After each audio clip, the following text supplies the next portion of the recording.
Hey, good evening. It's Elizabeth Brown, the Kitchen Vixen. And yes, it is not morning, it's evening. It's the end of my day. I had a long work day working as a dietitian in nursing homes. Actually, today I was in a psych facility, which is more fun than people realize. I love psych patients. They're so fun and lovely and loving and interesting. And so it's a great environment. It makes me happy, actually. Plus, they are so good for your ego. Everyone, oh my God, you're so beautiful. Oh, I love your voice. Anybody who needs an ego boost, I'm telling you, you got to go into a nursing home or a psych facility because you'll make their day, they'll make your day. I often wear my periodical table shirt when I'm teaching people about nutrients. I'm like, oh, look, it's on my shirt. Selenium, zinc, iron. But today we're going to do bone broth, or what we used to call stock. And it's a way to flavor things, like obviously for soup, but you can use it to flavor grains or beans, and you can drink it. And yes, it's nutritious no matter what you put in it. And if you watch any of my recipes, you might notice that I'm always telling you, save the ends of the carrot, save the stems of your cilantro or your parsley, and stick it in a freezer bag. And we're gonna throw it in a stock. And I make stock pretty often. I just haven't filmed one all inclusive. I did a quick one time, and I'm gonna show you exactly how I do it. So I'm going to do it in my sleep, and then before I go to sleep, I'm also going to dye my lashes and brows. I wanted to show you how to do that because I did my hair. To start with, I do have my oven set on 250. That's the temperature I use for 8 hours of overnight cooking. It's ideal if you can have a pot that goes from like stovetop to oven, and if you don't have a safe lid, like if it's glass or plastic, obviously you can't put that in the oven. You can use aluminum foil over top, but I happen to have a version of a Dutch oven. It's called a Dufaux from Le Creuset.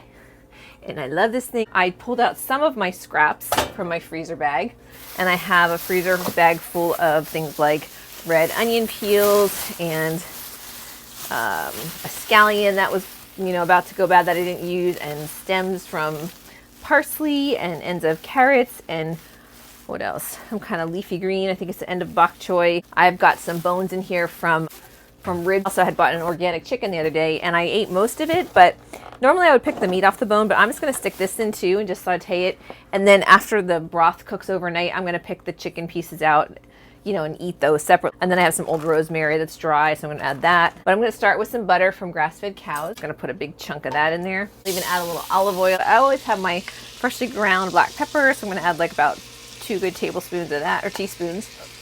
And then a nice teaspoon of sea salt. I think I'm going to throw in my rosemary and then my chicken next. Then I got my chicken pieces here. You can see mostly picked away. I kept the wishbone though. I have that separated. I'm just going to brown my chicken. I like to cook things and caramelize it a little bit, but then I just stick it in the oven and let it cook overnight. But I still like to have it pretty well browned before I do that. I also have some red wine in my fridge. I might add some of that too. That'll make a good stock. It's getting pretty brown, so I'm going to deglaze my pan. I'm going to use some wine. Just because I have it, I have to use it up. So wine, vinegar, sometimes we use lemon juice. Now I've deglazed my pan to pull up all those flavorful brown bits. It's hard to see, it's very dark, but it's going to be good flavor.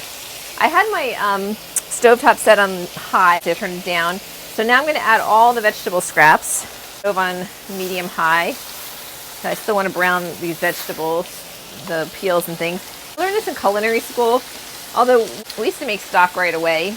Every time we would have a culinary training, it was just like a lot of vegetable-based recipes. So we were constantly making stock and then incorporating it into other recipes. I have the vegetables pretty well cooked down. Got my water ready to go to do another deglazing and then make the broth. So it's very smoky, but there's all my vegetables cooked down. Smells really good. Like you'd be surprised what those little onion peels do for adding flavor. Every time you take an onion and we often don't just take away the thin skin, we'll take another layer.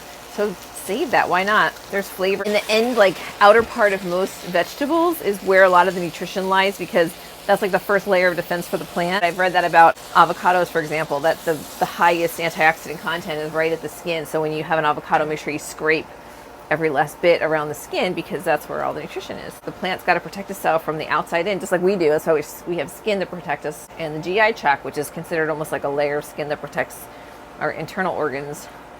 And that's why when I was doing my cooking video this morning, I talked about paying attention to food sensitivities and food allergies, because if you don't, then your GI tract becomes inflamed, and then it's basically like, it's usually a barrier that looks like this, like lots of finger-like projections.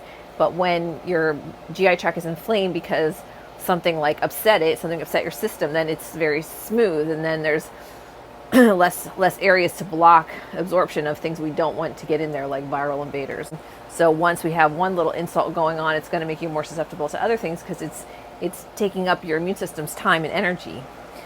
So let's keep our immune system strong and give ourselves proper nutrition and keep out things that are upsetting to our system. I hear people talking about drinking alcohol and eating comfort foods, and again, this is not the time to do that, because that stuff will suppress your immune system even if you don't have an intolerance, because it's not what your body wants. Your body wants nutritious food to help fight off disease, and when you eat foods that is nutrient poor, your body still needs nutrition to metabolize food and to use it for energy. So it's like you're robbing your body of nutrition by breaking down food that has no nutrition to give back.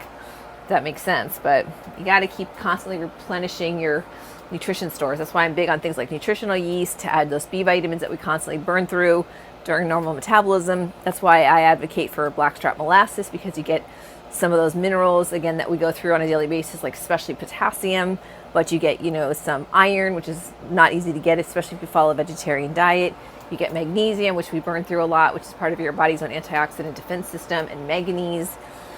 Anyway, I can go on and on, but so I'm gonna add more. This is actually just water in the wine bottle. I want to make sure I get every last bit of the wine flavor out. You can see how much color and flavor we probably already have because it looks really good. Okay, I hope you can see. There you go. See the color in there? So the stock is going to be amazing. So tomorrow morning, when I wake up to do my workout, then we're going to have a beautiful stock on hand. So, all right, I'm going to let that go, bring it to a boil, fill it up the rest of the way with water, and then after I finish my lashes, then I'll come back and stick it in the oven overnight.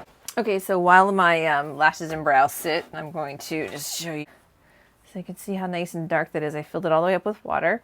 It's been simmering on the stove while I applied my lash tint. It's going to go in the oven now.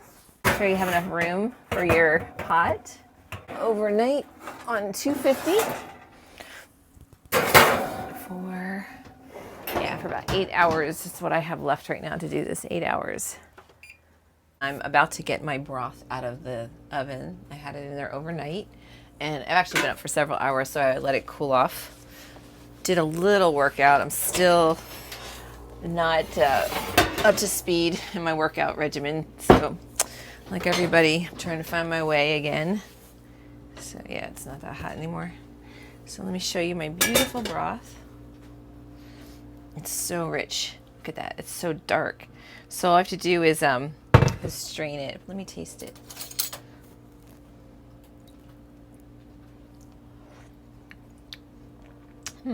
It's good. It has a really good hearty flavor. And the key is to don't get overzealous and forget that you need to save the liquid. So I use this big bowl, and then I put any type of colander over top. My colander, and then I'm just gonna pour. Sometimes I'll freeze it, but I already have some in my freezer, so I'm gonna consume all this week. All right. And there we go. So I have a fine sieve. I'm gonna run this through that. There we go. Now I've got a nice clean broth. There you go. Look how rich that is. Because I added butter from grass-fed cows. I put chicken in there and the chicken skins and olive oil. So I've got different sources of fat that will give me some natural sources of vitamin E.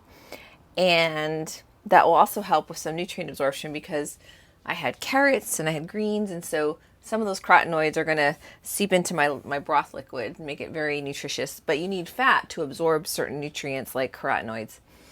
So that's the purpose of fat. Plus it helps to pull flavor together so that the flavors all like kind of stay within the fat globules. So it aids flavor and mouthfeel and a little bit of texture, taste, whatever. Thank you. It's Elizabeth Brown, the Kitchen Vixen. I got to go to work.